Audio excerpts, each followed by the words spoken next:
Assalamualaikum warahmatullahi wabarakatuh. Selamat pagi.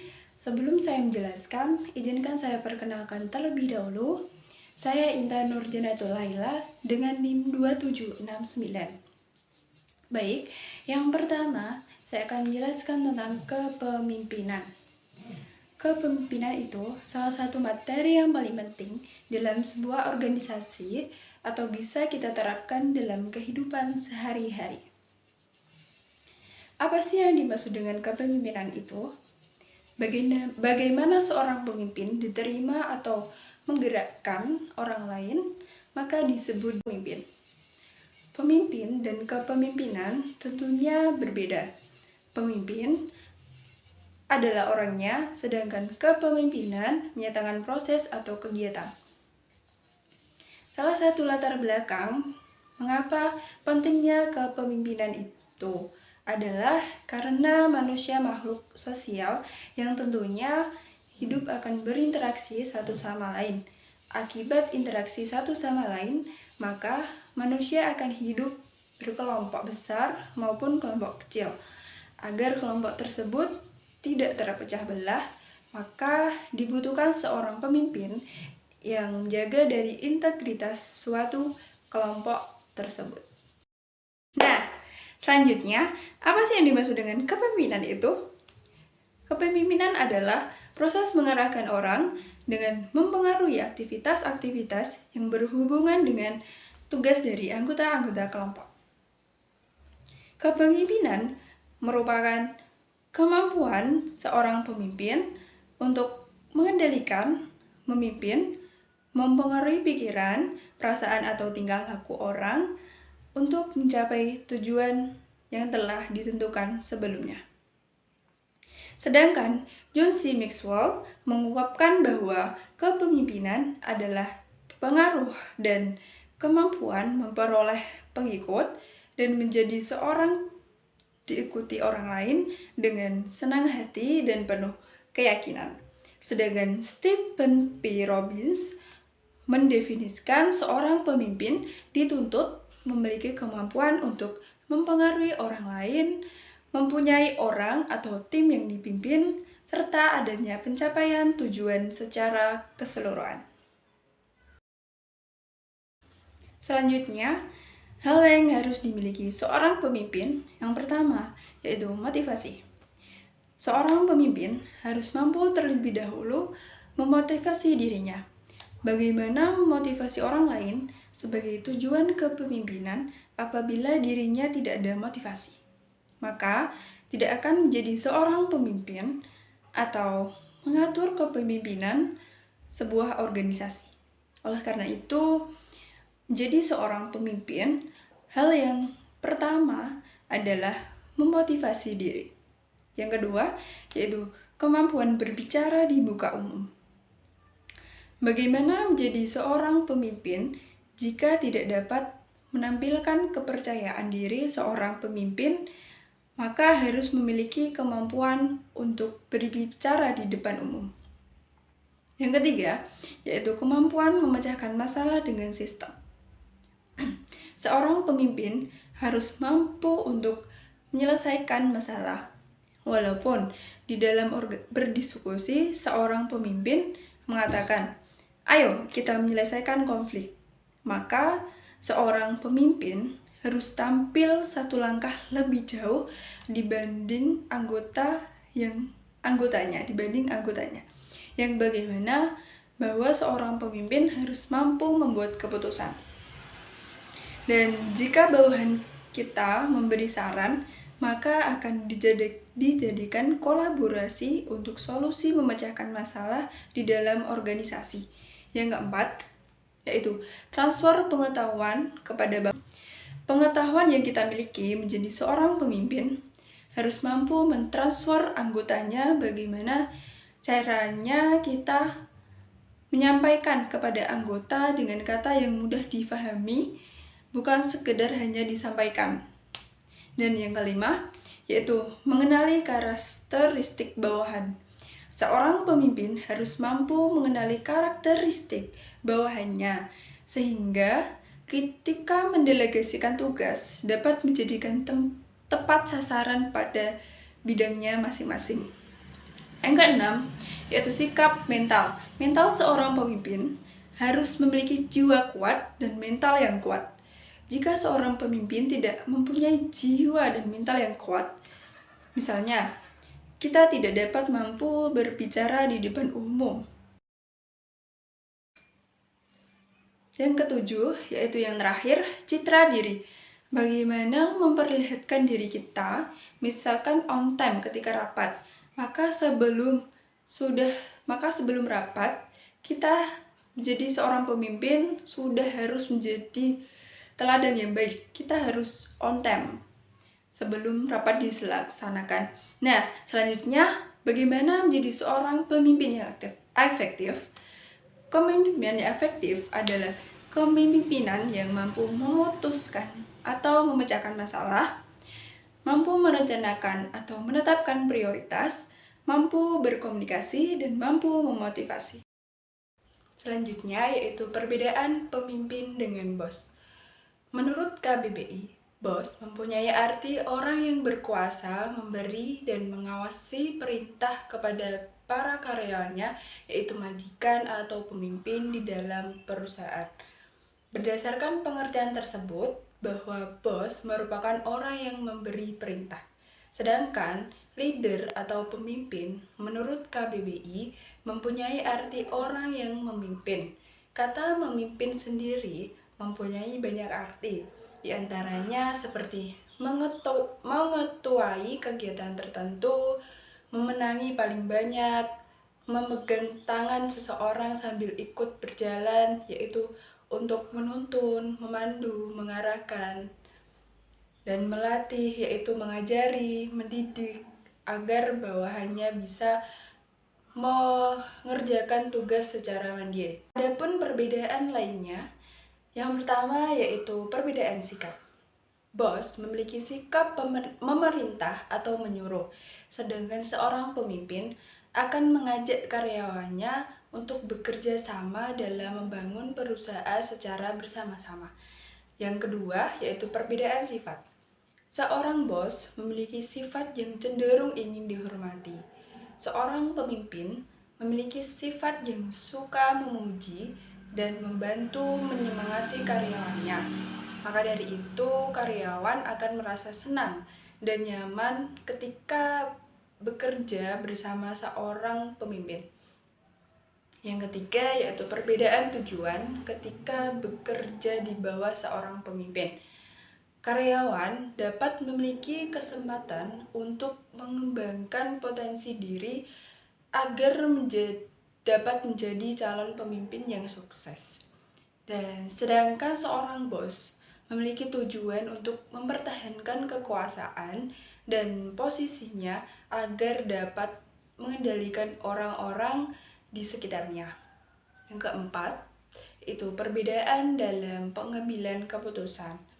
Dalam pengambilan keputusan, seorang pemimpin akan mendengarkan ide-ide dan masukan dari karyawannya. Perusahaan yang memiliki seorang pemimpin akan sering terbuka melakukan forum diskusi, sehingga karyawan memperoleh kesempatan untuk turut mengambil andil dalam mencari solusi untuk suatu masalah dan mengembangkan perusahaan. Dan sebaliknya, seorang bos cenderung lebih suka untuk mengambil keputusan sendiri. Karyawan tidak memiliki hak untuk berikan suara mereka dalam mengembangkan perusahaan. Nah, yang kelima yaitu perbedaan orientasi.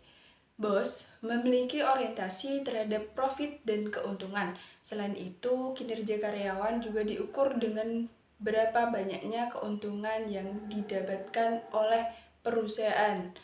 Sedangkan seorang pemimpin memiliki orientasi terhadap visi perusahaan sehingga tipe ini akan lebih mengutamakan pada hal-hal inovatif dan mengajak karyawannya untuk bersama-sama berkembang demi mencapai tujuan perusahaan. Yang keenam yaitu perbedaan fokus. Secara fokusnya, bos lebih berfokus pada hasil, sedangkan seorang pemimpin lebih berfokus pada proses. Bos akan mengukur target pencapaian kinerja karyawan dengan angka, sedangkan seorang pemimpin akan melihat proses yang dilalui oleh karyawan. Dalam proses itu, pemimpin akan melihat kualitas masing-masing karyawan dan bagaimana mereka berkembang sesuai visi perusahaan. Konsep dan fungsi kepemimpinan. Griffin membagi pengertian kepemimpinan menjadi dua konsep, yaitu sebagai proses dan sebagai atribut. Sebagai proses, kepemimpinan difokuskan kepada apa yang dilakukan oleh para pemimpin, yaitu proses di mana para pemimpin menggunakan pengaruhnya untuk memperjelas tujuan organisasi bagi para pegawai bawahan atau yang dipimpinnya, memotivasi mereka untuk mencapai tujuan tersebut, serta membantu menciptakan suatu budaya produktif dalam organisasi. Adapun dari sisi atribut, kepemimpinan adalah kumpulan karakteristik yang harus dimiliki oleh seorang pemimpin. Oleh karena itu, pemimpin dapat didefinisikan sebagai seorang yang memiliki kemampuan untuk mempengaruhi perilaku orang lain tanpa menggunakan kekuatan, sehingga orang-orang yang dipimpinnya menerima dirinya sebagai sosok yang layak memimpin mereka. Secara operasional dapat diberikan dalam 5 fungsi pokok kepemimpinan. Yang pertama yaitu fungsi instruksi. Fungsi ini bersifat komunikasi satu arah. Pemimpin sebagai komunikator merupakan pihak yang menentukan bagaimana dan di mana perintah itu dikerjakan agar keputusan dapat dilaksanakan secara efektif.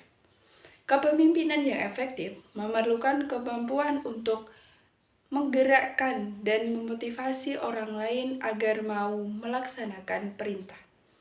Yang kedua yaitu fungsi konsultasi. Fungsi ini bersifat komunikasi satu arah. Pada tahap pertama, dalam usaha menetapkan keputusan, pemimpin memerlukan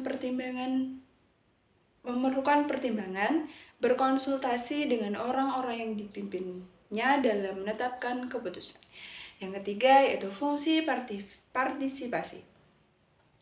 Dalam melaksanakan fungsi ini, pemimpin berusaha mengaktifkan orang-orang yang dipimpinnya, baik dalam keikutsertaan mengambil keputusan maupun dalam melaksanakannya.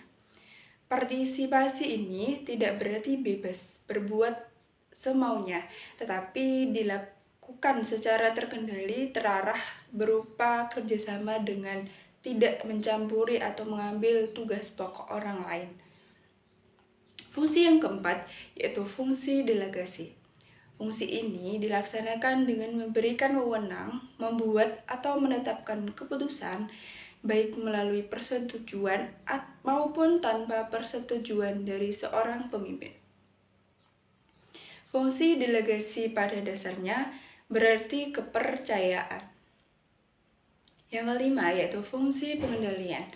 Fungsi pengendalian bermaksud bahwa kepemimpinan yang sukses atau efektif yaitu mampu mengatur aktivitas anggotanya secara terarah dan dalam koordinasi yang efektif sehingga memungkinkan tercapainya tujuan bersama secara maksimal.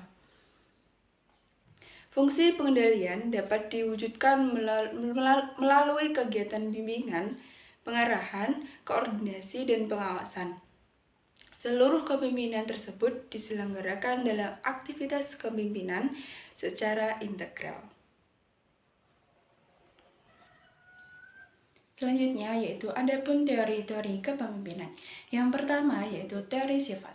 Teori ini yaitu teori yang berusaha untuk mengidentifikasi karakteristik fisik, mental, kepribadian yang terkait dengan keberhasilan pemimpin.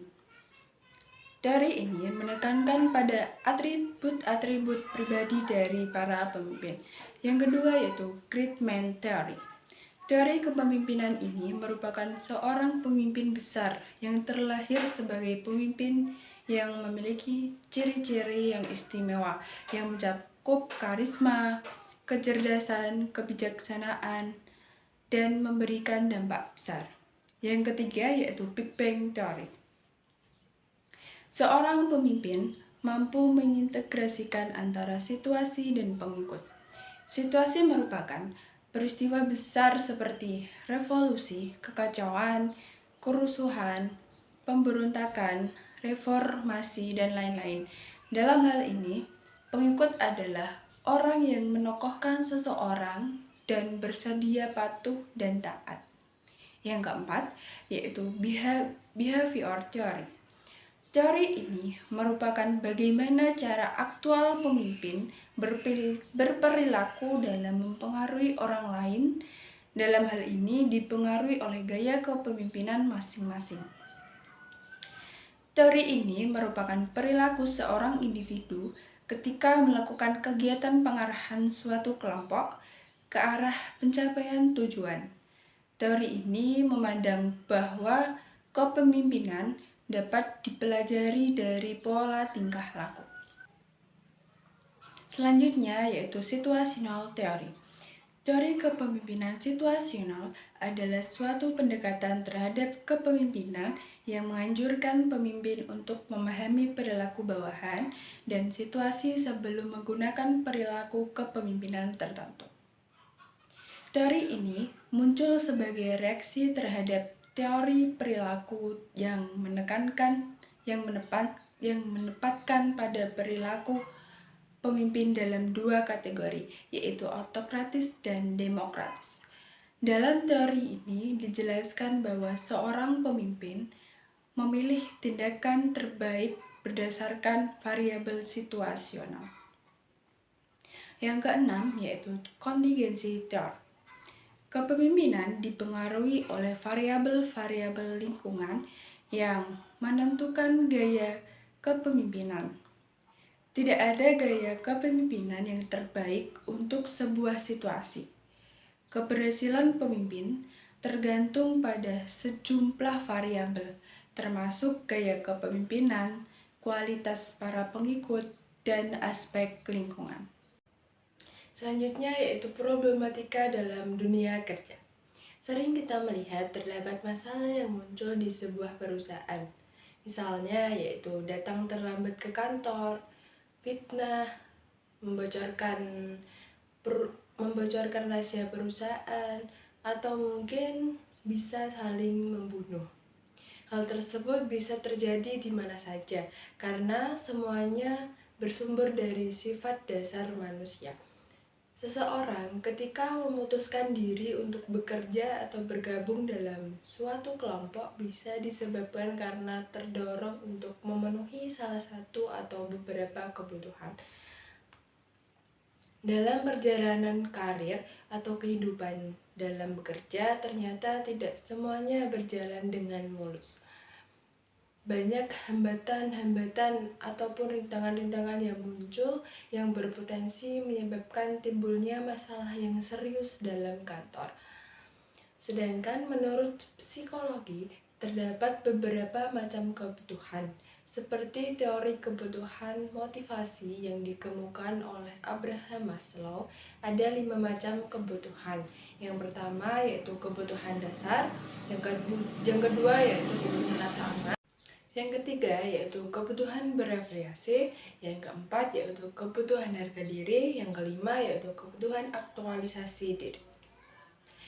Adapun teori tentang kebutuhan lainnya dikemukakan oleh MC Selen yang mengemukakan hanya ada 3 kebutuhan utama. Yang pertama yaitu kebutuhan berafiliasi, kebutuhan berkuasa, dan kebutuhan berprestasi. Adapun terdapat 4 hal yang utama timbulnya masalah atau tergeraknya seseorang untuk bertindak yang tidak baik atau benci. Yang pertama yaitu benci dan dendam. Faktor pertama penyebab masalah dalam kantor adalah rasa benci dan dendam. Seseorang bisa benci atau dendam pada orang lain karena berbagai sebab, entah karena diperlakukan dengan tidak baik, dilecehkan, dihina, diperlakukan tidak adil, atau dilukai harga dirinya. Adapun hal-hal yang bisa menyebabkan rasa benci di tempat kerja antara lain, yaitu tidak diterima bekerja, diberhentikan dari pekerjaannya, keinginannya tidak dikabulkan, dilukai perasaannya melalui kata atau perbuatan, rahasianya dibuka orang lain, bahkan merasa hak-haknya tidak diberikan. Yang kedua itu faktor kedua adalah serakah. Serakah adalah keinginan untuk memperoleh sesuatu yang bukan miliknya dan hal tersebut adalah milik pihak lain. Seseorang merasa tidak puas dengan apa yang telah dimilikinya dan berusaha untuk dapat menguasai bagian dari orang lain. Misalnya, seseorang pemimpin karena serakah, maka hak-hak karyawannya akan dikurangi. Yang ketiga yaitu iri. Iri hati dan cemburu adalah hal yang sering terjadi. Misalnya, orang senang mendapat penghargaan, tetapi orang lain bisa iri hati karena dirinya bukan yang mendapatkannya. Hal ini merupakan inti dari gejala iri dan cemburu. Oleh karena itu, seseorang yang iri dengan orang lain, maka ia tidak menyukai suatu keadaan di mana orang tersebut memiliki atau mempunyai keadaan yang lebih dari dirinya atau bahkan sama. Adapun aspek psikologi penyebab iri hati, ada beberapa macam. Iri hati biasanya terdapat pada orang yang memiliki sifat, yaitu yang pertama, rendah diri, merasa diri kalah, tidak sukses, dan takut ditolak. Yang kedua yaitu mentalitas yang dimana cenderung ingin menguasai. Yang ketiga yaitu perilaku merusak diri. Yang keempat yaitu sulit menerima tanggung jawab, menuduh orang lain menjadi penyebab masalah. Dan yang kelima yaitu mementingkan diri sendiri dan tidak matang. Yang keenam yaitu takut atau merasa terancam dan mudah curiga. 4. Hubungan cinta. Faktor keempat penyebab masalah dalam keluarga adalah cinta atau hubungan asmara. Terdapat 3 variasi pola hubungan asmara di tempat kerja. Yang pertama yaitu loving commitment. Hubungan ini dua orang atau individu yang berada dalam satu lingkungan kerja yang saling tertarik satu sama lain, namun tidak ada resiko akibat dari hubungan mereka. Karena masing-masing punya komitmen dengan rahasia pekerjaannya. Yang kedua yaitu affair. Hubungan ini terjadi karena antara dua orang karyawan yang salah satu atau keduanya sudah berkeluarga. Pada awalnya mereka biasanya saling tertarik secara fisik akibat pertemuan-pertemuan yang tidak sengaja. Namun hubungan ini biasanya tidak berlangsung lama karena banyak sekali hambatannya, baik itu dari pihak istri, suami, atasan, atau masyarakat. Yang ketiga yaitu mentorship, merupakan atasan dan bawahan sering terlibat dalam proyek yang sama dan menghabiskan waktu secara bersama-sama. Hubungan ini akan terasa akrab sebab masing-masing merasa saling mengetahui kehidupan pribadi. Jika atasan dan bawahan tersebut sama-sama pria atau sama-sama wanita, mungkin hubungan akan mengarah kepada ibu dan anak atau ayah dan anak. Namun jika keduanya berlawanan jenis, kemungkinan rasa simpati tersebut dapat berubah menjadi rasa kasih sayang. Oleh karena itu, cara yang paling baik untuk mencegah timbulnya masalah adalah memperkecil peluang untuk timbulnya keempat faktor tersebut. Jangan menyakiti atau mengecewakan hati orang lain. Berilah pengertian sebaik-baiknya tanpa membuat orang itu sakit hati.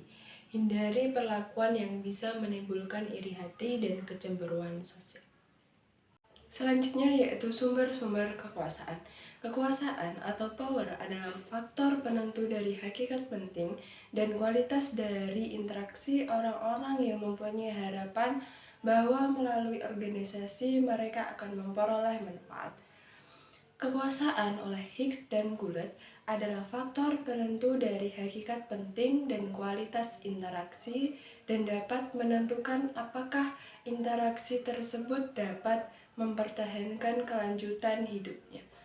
Sedangkan James mengemukakan dapat dipahami bahwa kekuasaan adalah kemampuan untuk melaksanakan sesuatu, yang artinya kekuasaan adalah kemampuan untuk membuat orang lain melakukan apa yang diinginkan oleh pihak lainnya. Kekuasaan meliputi hubungan dua atau lebih orang dan percaya bahwa kekuasaan meliputi kekuatan dan paksaan, di mana sumber-sumber kekuasaan dapat dilihat dalam pengetahuan khusus yang dimiliki pejabat. Sumber kekuasaan yang terdiri dari 5 jenis kekuasaan klasik atau disebut taksonomi yang memiliki 5 tipe pendekatan kekuasaan yang berbeda, yaitu yang pertama kekuasaan memberi penghargaan atau imbalan, kekuasaan memaksa, yang ketiga yaitu kekuasaan yang memiliki legitimasi, yang keempat yaitu kekuasaan berdasarkan referensi, kekuasaan berdasarkan keahlian. Sedangkan yaitu reward power merupakan kekuasaan memberi penghargaan atau imbalan, di mana sumber kekuasaan didasarkan pada kemampuan orang atau pemimpin mengontrol sumber daya dan memberi penghargaan pada orang lain. Pendekatan kekuasaan penghargaan atau imbalan digunakan pemimpin mendukung kekuasaan legitimasi. Selanjutnya yaitu Kharkiv Power merupakan kekuasaan memaksa, di mana sumber kekuasaan ini tergantung pada ketakutan. Seseorang dengan kekuasaan memaksa mempunyai kemampuan menimbulkan konsekuensi hukuman atau aversif pada orang lain, atau paling tidak melakukan apa yang diyakini orang lain akan menghasilkan hukuman atau hasil yang tidak diinginkan. Selanjutnya yaitu legitimate power merupakan kekuasaan yang memiliki legitimasi, di mana sumber kekuasaan yang diidentifikasi berakar dari nilai yang terinternalisasi dari orang lain yang memberi legitimasi kepada seseorang, yaitu pemimpin, untuk mempengaruhi pengikut atau anggota ataupun bawahan. Kekuasaan legitimasi hampir serupa dengan otoritas dan berhubungan dekat dengan kekuasaan penghargaan dan kekuasaan memaksa, karena pemimpin dengan legitimasi juga berada dalam posisi memberi penghargaan dan penghukuman. Perbedaannya, kekuasaan legitimasi tidak tergantung pada hubungan dengan orang lain, tetapi lebih pada posisi atau peranan yang dimiliki pemimpin yang diberi amanah jabatan yang dapat mempengaruhi orang lain. Kekuasaan legitimasi berasal dari 3 sumber utama, yaitu nilai budaya yang kuat dari masyarakat, organisasi, atau kelompok menentukan apa itu legitimasi. Yang kedua yaitu orang dapat memperoleh kekuasaan legitimasi dari struktur sosial yang diterima yang memberi kekuasaan legitimasi. Dan yang ketiga yaitu kekuasaan legitimasi. Selanjutnya yaitu reference power merupakan kekuasaan berdasarkan referensi. Jenis kekuasaan ini berasal dari hasrat sebagian orang untuk dikenal oleh mereka yang memegang kekuasaan tanpa mempedulikan hasil. Dalam konsep pendekatan reference power ini, orang akan memberi kekuasaan karena mereka menarik dan mempunyai sumber daya dan karakteristik kepribadian yang diinginkan. Pemimpin dengan kekuasaan reference harus menarik bagi karyawan, sehingga karyawan mengenal pemimpinnya tanpa mempedulikan apakah pemimpin mereka mempunyai kemampuan memberikan penghargaan, hukuman, atau apakah pemimpin itu mempunyai legitimasi.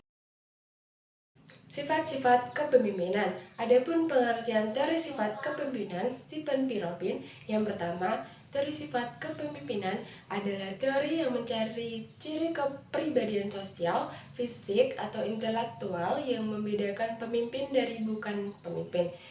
Dan sedangkan yang kedua yaitu 6 ciri kepribadian yang cenderung membedakan pemimpin dari bukan pemimpin adalah ambisi dan energi, hasrat untuk memimpin, kejujuran dan integritas, percaya diri, kecerdasan, dan pengetahuan yang relevan dengan pekerjaan. Adapun sifat-sifat kepemimpinan efektif. Menurut Edwin Giseli mengemukakan 6 macam sifat kepemimpinan efektif, yaitu yang pertama, kemampuan dalam kedudukannya sebagai pengawas, yaitu mencakup pelaksanaan fungsi-fungsi dasar manajemen, terutama pengarahan dan pengawasan pekerjaan orang lain.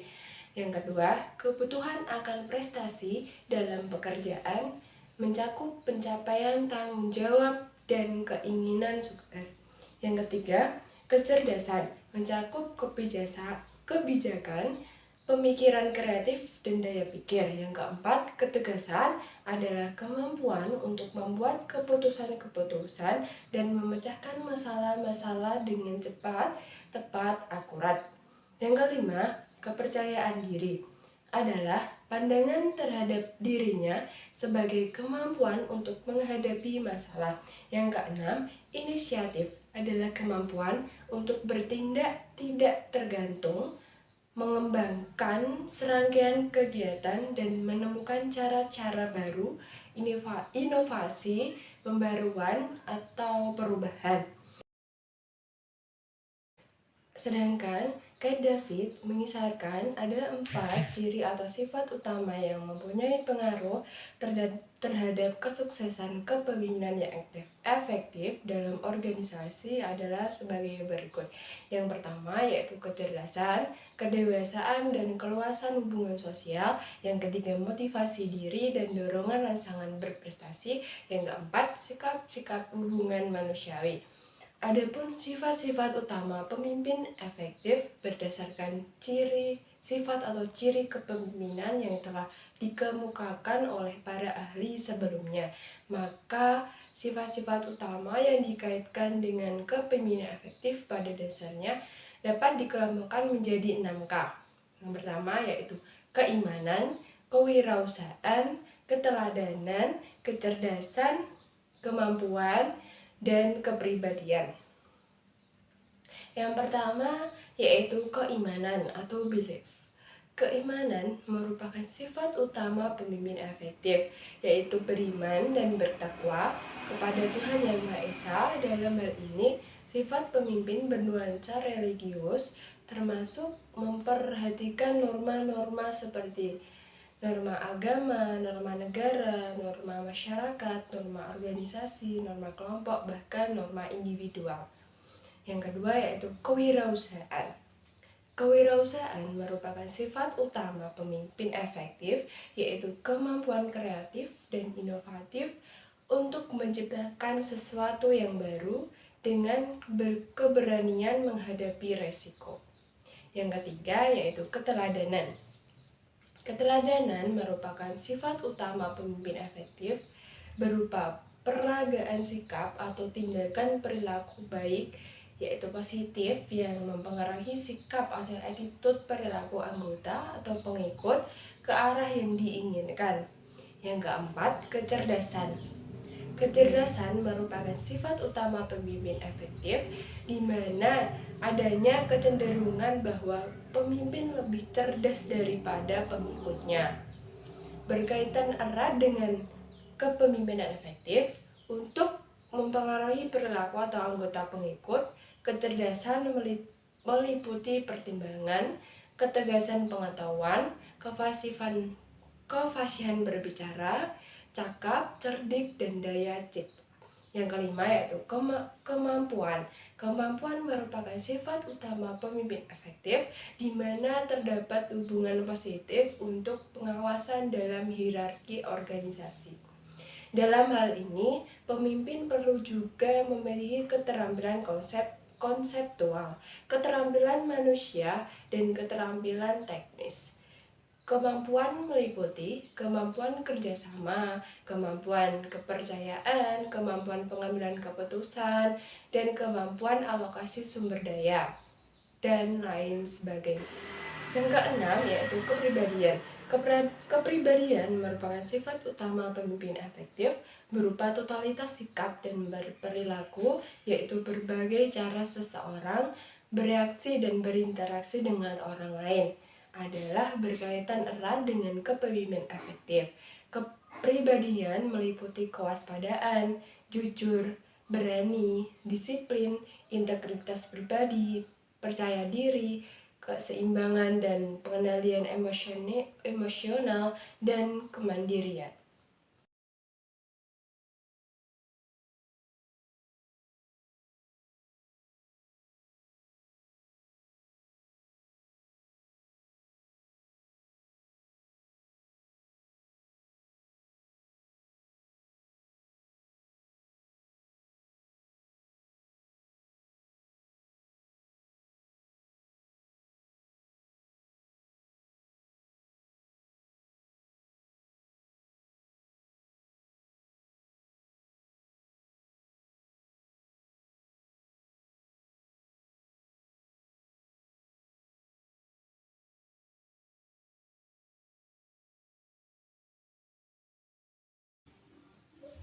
Baik, terima kasih. Itulah penjelasan singkat dari saya. Semoga bermanfaat. Untuk mengetahui lebih jelasnya materi yang telah saya jelaskan, adapun daftar pustaka yang telah saya paparkan berikut. Terima kasih. Sekian dari saya. Wallahul muwaffiq ila aqwamit thoriq. Wassalamualaikum warahmatullahi wabarakatuh.